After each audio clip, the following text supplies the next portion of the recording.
Olá, seja muito bem-vindo à RS Play Digital, o seu novo canal de televisão aqui no Rio Grande do Sul, canal formado por influencers digitais. Já são mais de 1000 influencers que divulgam as nossas programações para o Rio Grande do Sul, para o Brasil e para o mundo. E hoje, graças a Deus, é o último dia de frio extremo no Rio Grande do Sul. Nível do Guaíba começa a baixar, já baixou e as comportas começam a ser abertas aqui em Porto Alegre. Hoje o governo federal e INSS anuncia já como será feita a devolução, né? O cronograma, a forma de devolução daquele roubo, né? Uns falam em fraude, mas é roubo, quase um assalto, só não foi a mão armada, mas um assalto que foi feito com os aposentados no Brasil, né? 90 bilhões já foram descobertos aí, que foram desviados pelas enfim, entidades, né? Se é que se pode chamar de entidades que fizeram essa fraude, né? E o que nós queremos saber, além de como será devolvido esse dinheiro, como serão punidos os culpados, né? E não só as entidades fraudadoras, mas também aqueles servidores e agentes políticos que permitiram com que esse roubo, essa fraude, lesasse tantos brasileiros. E hoje, com algumas novidades aqui no programa, já estamos com imagem ao vivo, direto da saída de Porto Alegre, é o drone da RS Play TV, mostrando ainda o trânsito bem congestionado aí na Castelo Branco, na saída da rodoviária, né? Realmente, olha, quem tiver um pouquinho de condição de esperar mais uns 20 minutos para sair, certamente vai pegar um trânsito um pouco melhor na saída de Porto Alegre. Ainda bem carregado, mas não há nenhuma tranqueira, assim, paralisação total. Nos estúdios hoje comigo, ele, né, sempre o repórter onde está a notícia, jornalista grande, Sérgio. Prazer, Sérgio, seja bem-vindo sempre. Hoje com algumas manchetes aí já para nós, já vamos dar as manchetes, mas também com uma especialista para falar de INSS, ela que é advogada especialista em direito previdenciário, doutora Jane Berwanger. Seja muito bem-vindo. Doutora Jane, hoje nós vamos precisar dos seus conhecimentos aqui para entender como será feita essa devolução, né, do INSS, que certamente, por mais que chegue em parte do patrimônio dos fraudadores, no fundo, boa parte da conta vai sobrar para os brasileiros, né? E a entrevista especial hoje com ele, que é uma legenda, não só uma legenda colorada, né? É ele que é, sem dúvida nenhuma, um dos ícones da torcida, do time, não só da torcida, mas do time, pelos serviços prestados ao Internacional, mas também um homem muito experiente na política, empresário. Hoje está como presidente da Procergs, a Companhia de Processamento de Dados do Rio Grande do Sul, mas que entende muito sobre política, e nós vamos falar com Luiz Fernando Záquia, presidente da Assembleia, chefe da Casa Civil, secretário de várias pastas. Hoje nós vamos fazer uma entrevista especial com o Záquia aqui. Nós queremos saber... Tem história e currículo, né? Não, e vão aproveitar, né, esse conhecimento para saber, né, como é que ele está pensando aí sobre a política nacional, a política estadual, falar um pouquinho aí da Copa do Mundo de clubes, porque afinal de contas é uma sumidade, né? É verdade. Aqui nos bastidores já estava dando até um spoiler aí a respeito do Renato. Olha aí, os gremistas aí, fiquem aí, porque estava também falando um pouco sobre aquilo que nós estamos dizendo que é sorte do Renato. Luiz Fernando Záquia, muito obrigado pela presença. Prazer é todo meu, alegria, satisfação de estar aqui novamente na RS Play. Já vou sentar aí do teu lado para a gente poder falar um pouquinho sobre política, sobre futebol, né, sobre o atual momento que vive o Brasil e o Rio Grande do Sul. Mas de pronto, né, nós também temos aí a entrevista por vídeo do João Custódio, que vai falar sobre a questão do IOF, né? E o João Custódio, que esteve aqui já no programa anterior, né? E ele é o presidente do Sindiconta, né? E já nós vamos chamar o João Custódio também. E a entrevista também do, ele que é o Batistella, né? O Batistella, que é uma entrevista feita pelo Sérgio durante o evento na Federação, Erasmo Batistella, que é um ícone a respeito de biocombustíveis aqui no Rio Grande do Sul e no Brasil, né? Porque está fazendo um biocombustível que vai aí fazer com que, por exemplo, os ônibus, mais de 90% da fumaça que os ônibus colocam, né, através do diesel, seja eliminada através do biocombustível que está sendo feito aqui no Rio Grande do Sul. Mas eu vou rapidamente à previsão do tempo, antes do João Custódio, para falar um pouco da questão do IOF, que também vai sobrar para o senhor e para a senhora conta. Eu vou rapidamente à previsão do tempo, porque nós queremos saber como vai ficar Porto Alegre, Serra Gaúcha e Litoral. A previsão do tempo para as próximas horas, porque já a partir de agora já passa o frio extremo. Hoje foi o último dia, graças a Deus, desse frio. Parecia que eu estava em Bagé, gente. O frio de Porto Alegre eu nunca tinha visto. O Zac, que conhece Porto Alegre, há quanto tempo, Zac, tu não viu um frio desses aí? Há muito tempo. Muito. Era guri, olhe lá, né? E olhe lá, e olhe lá. Mas então, olha aqui, ó, Porto Alegre, hoje mínima de 7, já está menos pior, né? Um foguinho, um vinhozinho, uma sopa quente já resolve, né? E amanhã, máxima de 19, mínima de 8, tempo bom, ensolarado amanhã. Sábado também, já começa a aquecer um pouquinho, mínima de 9, máxima de 18. Domingo também, 18, máxima mínima de 9. Segunda-feira já começa a aquecer um pouquinho, mínima de 11, terça. Ou seja, nos próximos 10 dias aqui na região metropolitana, no Rio Grande do Sul, deve ter tempo bom e não haverá temperaturas frias ao extremo como tivemos agora. De Porto Alegre para Caxias do Sul hoje ainda a mínima é 6, um pouquinho mais frio. Bem, não é nem tanta diferença de Porto Alegre, né? Porto Alegre 7, Caxias do Sul mínima 6. Veja que Porto Alegre fazendo um frio de serra. Amanhã Caxias a mínima já sobe um pouco, é 7, sol com um pouquinho de nuvem, máxima de 17. No sábado a mesma coisa, a mínima chega a 6, no domingo a mínima de 9. E já começa aí a estabilizar a partir de segunda-feira, tempo bom. E para o litoral, né, quem não vai para a Serra esse final de semana, está pensando em ir lá no litoral, dar uma olhada, quem tem casa, como é que ficou o telhado, né, fazer algum reparo, dar uma olhada, ver se não teve goteira. Capão da Canoa, hoje já o nosso litoral um pouco mais amena, temperatura, mínima de 11, já está boa a temperatura. Amanhã solarado, sábado sol, domingo, segunda, terça e uma média mínima aí que varia entre 10 de mínima amanhã, 8 no sábado, 12 no domingo, já começa a aquecer segunda e terça. Essa época, quando começa a aquecer, a gente já fica meio desconfiado porque aqueceu, vem chuva, então é bom que nem aqueça muito mesmo.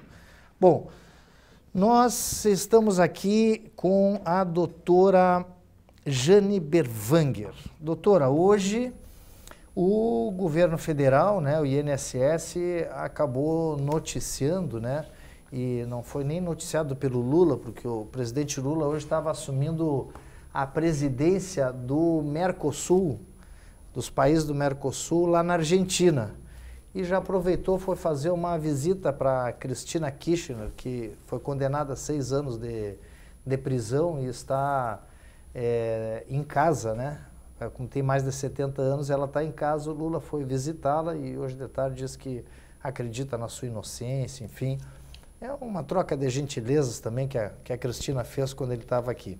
Então, aí o pessoal do INSS falou que como vai ser feita a devolução dos valores desviados na fraude do INSS. A AGU, que é a Advocacia Geral da União, né, protocolou lá no STF, no Superior Tribunal Federal, os termos do acordo para reembolso dos aposentados. Esse acordo ele diz que, desculpa assim, uma forma mais grosseira, assim, mais genérica, ele fala que os aposentados terão direito a receber, aqueles que estão judicializando, que já ingressaram na justiça, terão que retirar as ações para poder receber o tal do acordo, e os advogados que ingressaram terão, então, digamos, os seus honorários também reduzidos e mais pagos pela União, ao fim e ao cabo, né? A senhora pode nos explicar um pouco mais disso, como é que vai funcionar? Bom, toda vez que tem uma ação tão grande como essa, o judiciário tenta centralizar de modo que a decisão que seja tomada seja uniforme para todas as pessoas, para que não haja, por exemplo, uma condenação em 20 mil aqui no Rio Grande do Sul, em R$1.000 em Santa Catarina e assim por diante. Então ele tenta uniformizar um procedimento, um entendimento. Isso é bom pela isonomia, ou seja, tratar de forma igual as pessoas que estão em condição igual. A gente vem acompanhando esse acordo porque eu sou diretora de atuação judicial do IBDP, Instituto Brasileiro de Direito Previdenciário, e nessa condição a gente atua em todos os processos de forma científica, não é defendendo A, B ou C, sempre contribuindo para o debate, e a gente vem acompanhando esse processo. Era muito provável que isso fosse acontecer pela quantidade de pessoas. Mas é importante dizer também que nem todas as situações são ilegais. Vou dar 2 exemplos. Aqui do Rio Grande do Sul, tem uma associação de aposentados, acho que é a TAPERGS, que é das associações dos municípios. Lá nos municípios tem a associação de aposentados, que tem lá convênios, médico, dentista, presta serviço, advogado, uma série de coisas. Tem, por exemplo, os sindicatos dos trabalhadores rurais, que tem lá em Bagé, tem em Rio Grande, tem em todo o Rio Grande do Sul, que também tem esse procedimento. Essa é uma situação, entidades que existem há muito tempo, que prestam serviço, que têm um escritório aberto e tudo, e tem a situação das entidades que surgiram da noite para o dia, de uma hora para outra, que tem uma sedezinha lá em Brasília quando tem, e que de repente tinha 100 mil associados, que ninguém sabe de onde surgiu. Bota laranja nisso. Né? Laranja de amostra, aquelas que... Sim. E, inclusive, a FETAG aqui do Rio Grande do Sul vinha denunciando isso, porque muitos agricultores tinham a contribuição para o sindicato, que tinha autorizado, que está ali no município, mas tinham também outras e começou a aparecer. E isso vinha, assim, num crescente, não é de hoje, mas vinha crescendo, né, nos últimos anos, porque toda fraude, quando dá certo, né, vai avançando. Obviamente, né, ninguém freou essa situação, ninguém controlou, e aí... Principalmente nos empréstimos, né? É que são 2 situações diferentes. Uma é os empréstimos consignados, que teve uma fase muito ruim, e essa fase melhorou um pouco, porque se criou alguns bloqueios no sistema. O benefício começa desautorizado, a pessoa tem que desbloquear. Aí, quando se resolveu essa situação, acharam outro jeito, digamos assim, né? E eu não tenho elementos aqui para dizer se fulano, beltrano é culpado, até porque a justiça está apurando, mas que não se faz isso sem a participação de algum servidor público, não se faz. Né? Primeiro, não só pelo credenciamento do pessoal, mas porque vários foram os avisos e as denúncias, a senhora está dizendo aqui, uma entidade conhecida, idônea, né, anos de luta, que é a FETAG, denunciando o que estava acontecendo e, como diz aí na literatura, o pessoal fazendo ouvidos moucos disso, né? Não tá, não sei, o próprio ex-ministro da Previdência lá, né, que foi alertado várias vezes, botaram na pauta, tirou da pauta. Bom, mas eu quero saber da senhora, já, como é que vai funcionar essa devolução. Nós já entendemos que 2 tipos de fraudes aí, uma do empréstimo consignado e outra do desconto sindical, não é sindical, mas um desconto associativo, esse é o termo correto, né, que o pessoal nem sabia. Né? Então, isso nós já entendemos agora, mas nós queremos entender como é que vai ficar a devolução hoje anunciada, como que ela vai funcionar na prática. Já nós voltamos isso. Eu só vou aproveitar aqui porque ele também tem um tempo e tá tudo meio linkado, né? Porque ao fim e ao cabo nós vamos ter que pagar essa conta. Vocês podem ter certeza que é nós aqui, o contribuinte, que vai pagar essa conta. Uma parte vão tirar do pessoal que roubou do INSS, mas é uma parte pequena, simbólica. Porque o resto já esconderam, já compraram em ouro, já está lá no Panamá, já está, né, paraíso fiscal, nunca mais vai aparecer. Então nós vamos acabar pagando essa conta. E tem uma outra conta que, pelo jeito, nós vamos acabar pagando também, que é a conta do IOF, que o Congresso foi lá e derrubou a medida provisória do presidente, que estabelecia a cobrança, né, a maior do IOF, e agora o presidente ingressou judicialmente para derrubar essa, que é chamada por ele de intervenção do Congresso numa medida provisória. Intervenção se não fosse atribuição do Congresso analisar a medida provisória. Nós estamos na linha aqui com o presidente do Sindiconta, João Custódio. Presidente João Custódio, como é que está esse imbróglio do IOF? Nós vamos pagar essa conta, nós não vamos pagar essa conta? Como é que é isso, presidente? Boa noite, Lara. Muito obrigado pelo convite. Também meus cumprimentos ao Sérgio, à Jane, ao Zac, que também estão aí. Meus cumprimentos ao programa, que está cada dia melhor, né?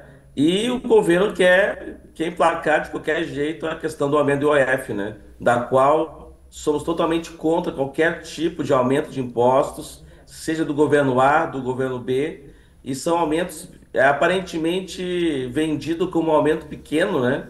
Mas que vai somente a previsão do governo para 2025 é de arrecadar até 20 bilhões de arrecadação adicional. E para 2026, a previsão, se passar isso, né, de 41 bilhões de reais. Então os valores são muito altos. Imagina tirar esse dinheiro da população, como da sociedade todo, para o governo, né, para fechar os furos que não estão gastando mais do que arrecadam. Essa é a questão. Quando ele deveria estar focando em otimizar a máquina, de colocar mais gestão e de gastar melhor os recursos, está gastando mais. E como o governo não tem dinheiro, né? O governo ele aumenta imposto, quando falta dinheiro que aumentar imposto, e está passando para nós isso, né? A questão assim, só para ter uma ideia, o imposto, o IOF, o reajuste que eles estão propondo, pode chegar, conforme o caso, em até 821% de aumento. Então tem um imposto lá que o IOF está 0,38% e o governo está propondo 3,5%. Isso dá quase 820%. Para o empréstimo da pessoa jurídica, que é de 1,88%, o governo está propondo para 3,95%. Isso é um aumento de 110% do imposto, né? O empréstimo simples lá para o pequeno negócio, de 0,88%, passando para 1,95%. Quando tu olha percentual é pouco, mas é um aumento de 121%. E também os aportes do VGBL também, que são aportes de valores maiores, de 0% para 5%. Então, realmente, acho que esse posicionamento do Congresso, que 80% dos votos, 383 votos a favor da derrubada do veto, né? Então, realmente, isso também está mostrando um pouco que a sociedade não aguenta mais aumento de impostos no Brasil. Isso foi assim na Venezuela, foi assim em Cuba, foi assim em todos os países socialistas, né? Aumenta imposto, né? E aumenta programas sociais para deixar cada vez mais cativo. Tem alguns estados brasileiros do norte, nordeste, que nós já temos mais pessoas dependendo de programas sociais do que pessoas com carteira assinada. Aí a conta não fecha. Aí, né, e ainda o pessoal rouba, além de não ter como sustentar a Previdência, porque não tem gente trabalhando a ponto de sustentar a Previdência, nós ainda vamos chegar ao ponto, né, de ainda ver essa sangria na Previdência.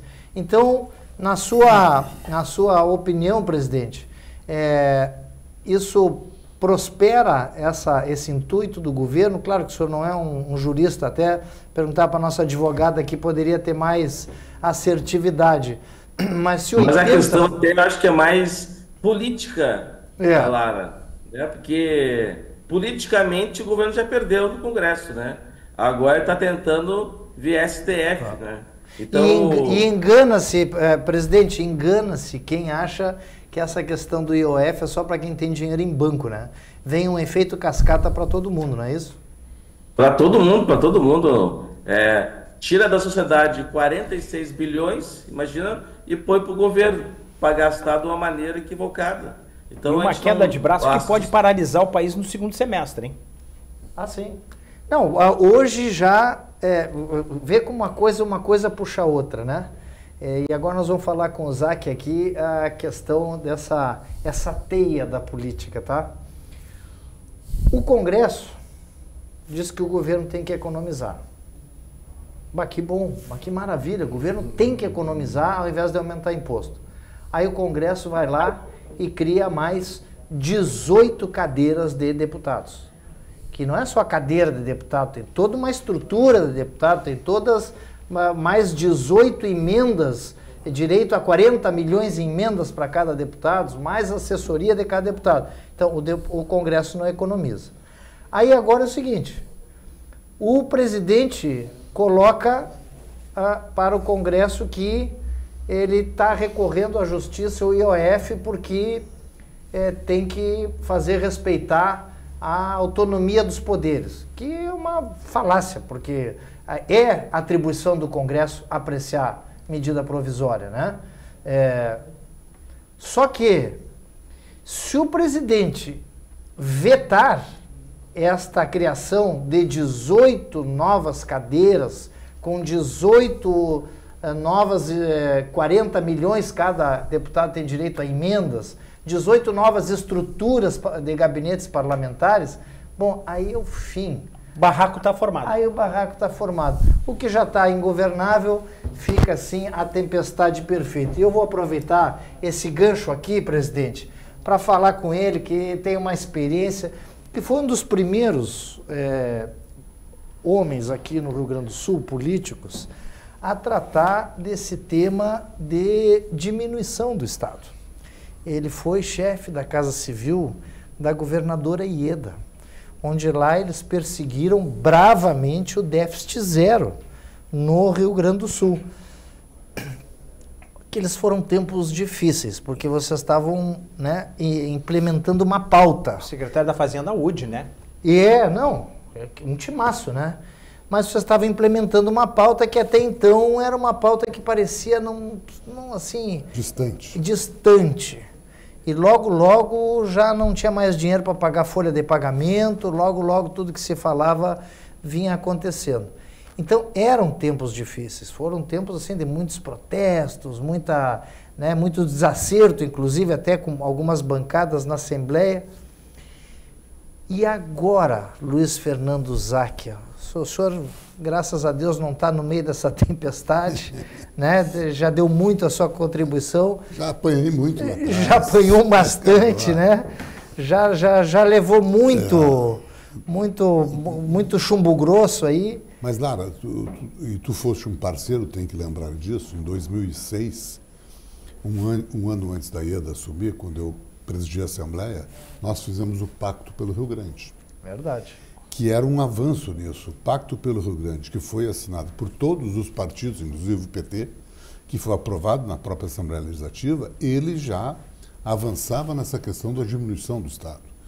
Tinha congelamento de salário, tinha diminuição de subsídios, quer dizer, todos nós perderíamos um pouco no momento para que pudéssemos ganhar no futuro. Este era o objetivo e isto foi a Assembleia, de uma maneira, Sérgio, unânime. Nós tínhamos uma comissão, o Lara fazia parte, representando na época o PDB, e avançamos, nós discutimos com a sociedade, nós discutimos com todos os segmentos, com o segmento empresarial, com o segmento trabalhador, com os partidos políticos, com os estudantes, com as universidades, andamos pelo Estado, e foi feito um documento que tinha lá 17 recomendações para que o Estado pudesse, ao longo dos próximos anos, nós falamos de 2006, atingir o déficit zero. Quando assume a governadora Ieda, e ela, talvez a grande razão de ter me levado para a Casa Civil, talvez tenha sido isso, porque ter participado ativamente, e era o presidente da Assembleia do Pacto pelo Rio Grande, e ela queria implantar o pacto. Botava o Aode na Secretaria da Fazenda, que era um craque, botava o Kulau, que veio de Brasília, no planejamento, todos com o objetivo de avançarmos e fazermos isso. Já naquele momento, a questão previdenciária do Estado era ingovernável, né? Então se tinha essa preocupação.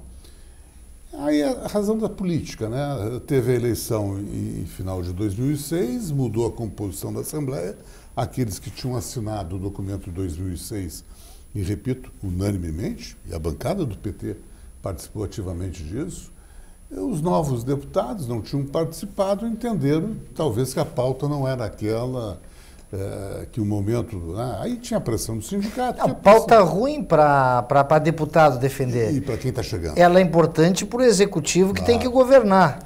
O deputado lá pelas tantas, quando começa a apertar demais, ele diz, olha, isso aí deixa para o executivo, que não é, né? Não, e até tem muito disso, né, Zay? Até porque a governadora não era das mais... muito competente, não tenho a menor dúvida, mas a relação política dela com a Assembleia era uma relação conflituosa. Com alguns partidos políticos, e já no início brigava com o PFL, que era o partido do seu vice, depois, 3 meses, brigava com o PDT, que estava na base, e tinham 7 deputados, quer dizer, eu, chefe da Casa Civil, eu perdi 10 deputados em 100 dias, perdi os 3 do PFL e perdi 7 do PDT. Eu tinha uma base já ajustada e perdi 10. Então, aí era que eu queria chegar. O que me parece que aquele momento, por isso que eu fiz essa provocação, no governo do Estado, que era um momento em que as finanças estavam indo à bancarrota e que o apoio político também vinha se dissolvendo. Perfeito. Era muito parecido com o momento que vive o governo federal hoje. Um momento onde nós estamos vendo aí que provavelmente até o final do ano nem fecha as contas do governo. Falava em 2027, agora já estão dizendo que 26 já não vai ter dinheiro para pagar as despesas que tem para pagar. E ao mesmo tempo que a parte financeira vem sendo, né, a bancarrota, também a parte política parece que está dissolvendo. Ela se desgasta com a situação.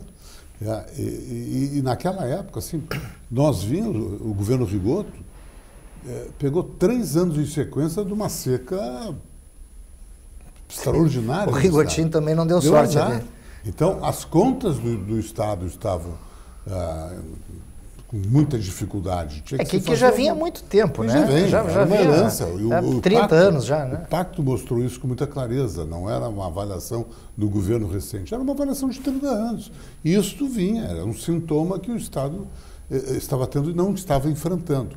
Claro que a questão política é decisiva nisso. Quando tu vê hoje a questão nacional, hoje tem um acirramento diferente, né?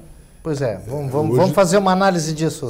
Hoje tem um acirramento, os extremos, e quando os extremos... eu, por princípio, não gosto de extremo nem da esquerda, nem de extremo da direita. Eu gosto do entendimento. Acho que as pessoas, os partidos, os políticos, têm que se entender, saber que a oposição tem uma função extremamente importante, ela fiscaliza o poder executivo, ela faz as críticas necessárias, pontuais, mas quando é o extremo nunca vai estar bom o que o governo está fazendo e o outro lado sempre vai estar criticando. A dificuldade da construção é muito maior. Isso hoje me parece o grande impeditivo. Evidente que o Brasil tem dificuldades, as dificuldades não são de agora. Eu acho que nós temos que ter muita clareza disso. Então, os extremos começam a comparar governo recente com o governo atual. Eu acho que nós temos que ter uma avaliação muito mais profunda do que essa avaliação. E vira uma pauta ideológica também, né? Que é o grande problema. Que é o pior, sai do fato para a ideologia. Aí perde o nível da discussão e da construção. Tu tem que tentar construir. O Brasil está numa situação de muita dificuldade, tem aí os números da economia, tem as dificuldades sociais. Então, este é o momento que tu tem que tentar uma construção. Este é o momento que nós temos que tentar juntar o que é possível. Mas vamos lá, a impossibilidade, digamos assim, ou a falta de uma construção, ela se dá em função simplesmente da questão ideológica, dos extremismos de direita e de esquerda, ou também está faltando, digamos assim, o governo fazer gestos... Está faltando habilidade política. Habilidade política, né? Está faltando habilidade política. Está faltando, né, Zac? Quando o presidente começa no discurso, porque o fulano, o ex-presidente, e fazendo crítica, cada vez mais eu estou acirrando, cada vez mais eu estou dificultando uma construção, uma possibilidade de entendimento. Tá? E isso é ruim, porque aí traz o comparativo de novo. Então, o Lula, que é um sindicalista, sua essência, e sindicalista obrigatoriamente tem que ser um articulador. Sindicato é uma coisa que a gente conhece. Briga, tem eleição no domingo, brigam até sábado à meia-noite. No domingo está todo mundo acertado. Essa é a característica, a essência do sindicato. E o Lula, dentro do sindicato, até porque fazia negociações com as empresas, com os empresários, ele sempre foi um negociador, um homem de entendimento, um homem de construção. Hoje está mudado. Será que perdeu, está sem saco para isso? A prisão fez mal à cabeça dele. Sim. Eu acho que então cria raiva, cria ódio, cria a busca de culpabilidade. E eu acho que enche o saco também um pouco. Eu acho que sim. Chegou, o cara está no terceiro mandato. Ele só sabe de uma coisa, eu vou viajar. Com mulher nova. Com uma certa miopia da realidade, do novo mundo. Uma certa miopia do novo mundo. É que eu também acho que chega um ponto, vou te dizer, acho que chega um ponto que é isso, o cara está no terceiro mandato de presidente. Está no fim do calendário da vida. No fim do calendário, ele diz assim, olha, sabe de uma coisa, eu não vou resolver isso aí mesmo, eu vou fazer o proselitismo que puder. E eles vêm se alimentando, né, tanto a direita radical quanto a esquerda radical, um falando mal do outro, os dois estão sobrevivendo. É isso aí. Os dois são... Então, mas essa pauta está chegando, para mim, ela está chegando num ponto que daqui a pouco já não vai render mais porque não tem resultado. Não tem resultado, isso atrapalha e não tem a condição da construção. Cada vez mais tu vai dificultar o entendimento e não existindo o entendimento, as dificuldades para a sociedade, e aí nós vamos, a sociedade, pagar essa conta, pagar essa dificuldade, e é isso que acontece. Quer dizer, quando hoje tu precisa da habilidade política, da habilidade de vamos sentar em torno de uma mesa e vamos nos entender, vamos respeitar as nossas diferenças, não tem clima nenhum. O tal do respeitar, é que perdeu, está fora de moda o respeitar, né? E aí é só ofensa, é só briga, é só discussão. Ou buscam uma alternativa nesse quadro político, ou buscam uma alternativa que trabalhe nesse campo do meio, que trabalhe nesse campo de tentar fazer um entendimento, ou senão nós teremos aí mais 4 anos de muita dificuldade. É que o entendimento dá trabalho, né, Zac? Como dá trabalho buscar o entendimento? É mais fácil tu ir lá, xingar o cara e tal, ver quantos likes aquilo ali deu e tal, curtida e tchau. Agora o entendimento tem que sentar, tem que ouvir o chato aquele que, pô, tu tem que construir, tu tem que ter um projeto para que as pessoas possam acreditar nesse entendimento. Aí tem que ser estadista, aí tem que ter um outro patamar. A crítica pela crítica é uma barbada. É uma barbada. Todos nós crescemos. Bom, nós ainda temos aqui 2 minutos, que ainda precisamos voltar aqui nesse assunto INSS, mas eu queria, assim, nós estávamos falando antes aqui de começar o programa, na sorte do Renato Gaúcho. Olha, impressionante. Mas tem competência que a gente não tem competência. A gente vê que o time abraça ele, né? Tem um recorte dele aí na internet que o Thiago Silva abraça ele. Na hora diz o seguinte, professor, vamos ficar 4-5-1 aqui, fulano tá cansado, deixa ele colocar lá. O cara deu a tática do jogo no intervalo ali, numa hora do intervalo. E, pô, se é outro, diz assim, não, para aí, vamos fazer do meu jeito. O treinador sou eu. O treinador sou eu. Não, ele diz assim, não, então tá, mas quem é que cobre lá na direita? Não, o fulano. E vamos fazer isso aqui, professor. Tá, então tá, pode ser. Porra, e os caras foram lá, jogaram futebol que não jogam aqui no Brasil, né? E fizeram o que hoje aí já é um feito, né? E agora, próximo jogo amanhã, Palmeiras, que vai enfrentar uma pedreira. Sem a zaga toda do Palmeiras, desfalcado, sem 3 na zaga do Palmeiras. E eles que vão enfrentar o Fluminense, vai enfrentar o Al Hilal com já conhecendo, tu dizias aqui, já conhecendo... A surpresa não vai ter mais. Não vai ter a surpresa. O Manchester teve a surpresa contra si. Ninguém esperava isso, que esse time árabe tivesse essa capacidade, porque é um mercado diferente. Agora, o Renato, quando ele aceita essa interferência, entre aspas, do Thiago, ele mostra que ele é gestor de grupo. É gestor de grupo. Que é a grande virtude dele. Entende futebol, evidentemente, mas é um gestor de grupo. Sim. Ele trabalha muito bem isso. A adoração dos jogadores em relação a ele. Eu vi uma entrevista do zagueiro, que é argentino, diz, não, mas é ex-jogador, fala a nossa linguagem, nos compreende, nos entende.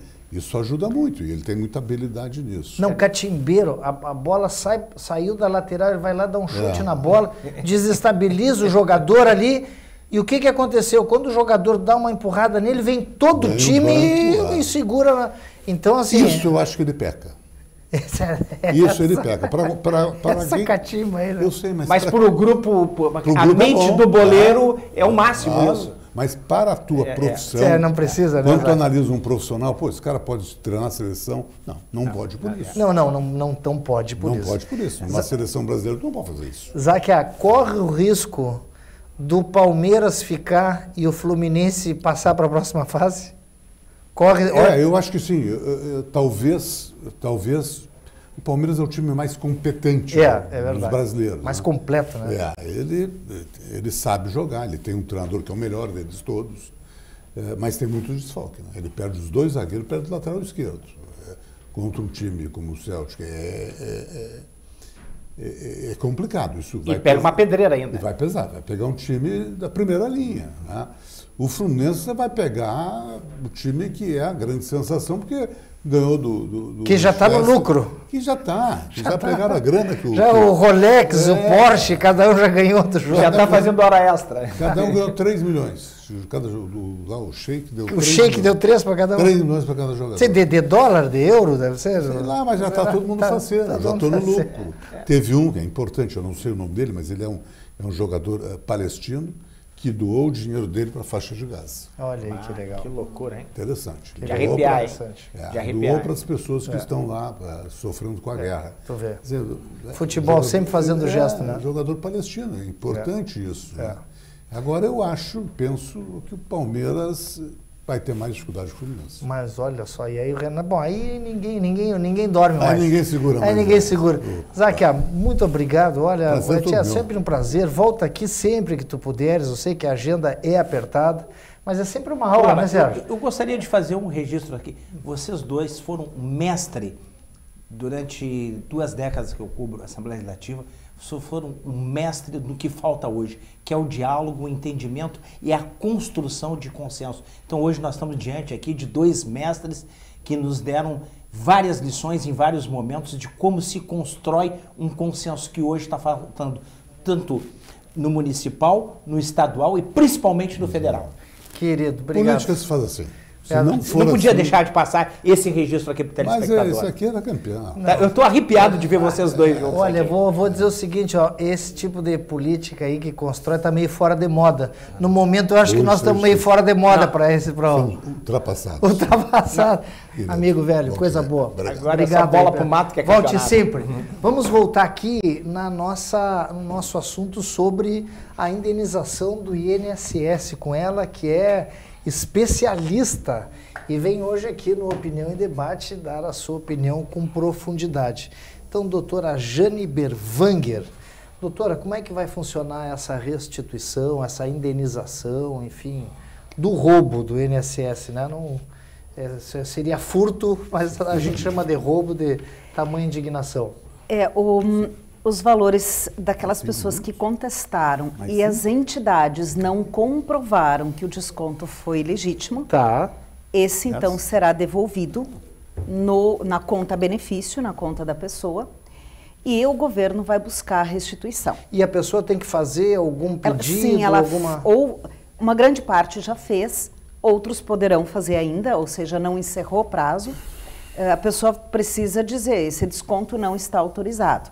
E aí, ela vai até o INSS? Não, tudo pelo aplicativo. Tudo pelo aplicativo. Aí ela vai fazer essa contestação. A entidade vai ter um prazo de 15 dias para dizer, está aqui o documento, está aqui a assinatura, está autorizado. Se não disser, ou se não comprovar, se a prova não for viável, aí sim, então o desconto vai ser, todo o período vai ser somado, ressalvado o prazo de 5 anos por conta da prescrição, então vai ser devolvido na conta da pessoa. O prazo dessa devolução ainda não está claro, se vai ser tudo numa vez só, se vai ter um valor mínimo, como é que vai ser, porque isso tudo é muito recente agora, sim, que a coisa começa a se organizar. Mas 2 coisas são importantes. Uma, o afastamento de danos morais, que era o que o governo mais tinha receio, temerário. E o segundo que aumenta a conta muito, né? E é imprevisível, porque, como eu disse, um juiz pode condenar em 10 mil, outro em 50 mil, e também a parte do afastamento do Código de Defesa do Consumidor. Então, toda a parte da comprovação, tudo isso, a pessoa tem que ajudar também, então, nesse sentido. Mas, como eu disse antes, era previsível a tentativa de um acordo como esse. Como é que a pessoa sabe, bem assim, uma coisa bem básica, como é que a pessoa sabe que ela está sendo descontada? Porque o trabalhador normal vai pegar o seu contra-cheque, vai olhar, diz, não, esse desconto aqui não tem. O aposentado, como é que ele faz, identifica? Ele acessa pelo Meu INSS. O aplicativo? O aplicativo ou pelo computador mesmo. Ou pelo computador. Isso, ele acessa. Meu INSS. Isso, é a senha Gov, né? Então o CPF é a senha Gov, ele vai acessar ali. Tem que pedir assim pro neto, pro filho, pro alguém que manje mais disso, porque o pessoal de mais idade tem dificuldade. Exatamente. Mas tem que olhar. Tem que olhar. Aposentados que peçam para filho, pelo extrato neto. do banco também não consegue? Não, porque o extrato do banco não se sabe... Mas aparece só o desconto, não aparece para quem? Não, nem aparece que tem, só aparece o valor líquido pago, não aparece, pode ser um consignado. Tu não te aposentou ainda, vê, tu tá na ativa. Mas o aposentado recebe do banco e não tem, Záquia. Mas como é que eu chego? Acho que é importante passo a passo. Isso aí. Entrando então, no GovBR, no Meu INSS, GovBR. Vê o extrato de pagamento de benefício. Ali ela vai saber se no nome teve... dele, né? No nome dele, sim. Ele vai com a senha dele, então acessa o benefício dele. Ali ele vai ver se teve algum desconto ou não. O governo informou muita gente, eu não digo todos porque não tem como saber, que não teve nenhum desconto. Claro que a pessoa pode conferir, mas eles tomaram a iniciativa de informar que não teve nenhum desconto. E aí, essas pessoas, em tese, não teriam tido desconto, então as outras tiveram desconto, e aí vê se esse desconto foi realmente autorizado ou não. Isso também é importante, a pessoa não... não, foi indevido. Não, olha primeiro, vê para quem vê como para ver se realmente não foi porque autorizado. Tem uma questão do autorizado que é assim, ó, ligavam lá pro velhinho e diziam, olha, o senhor assim e tal, se o senhor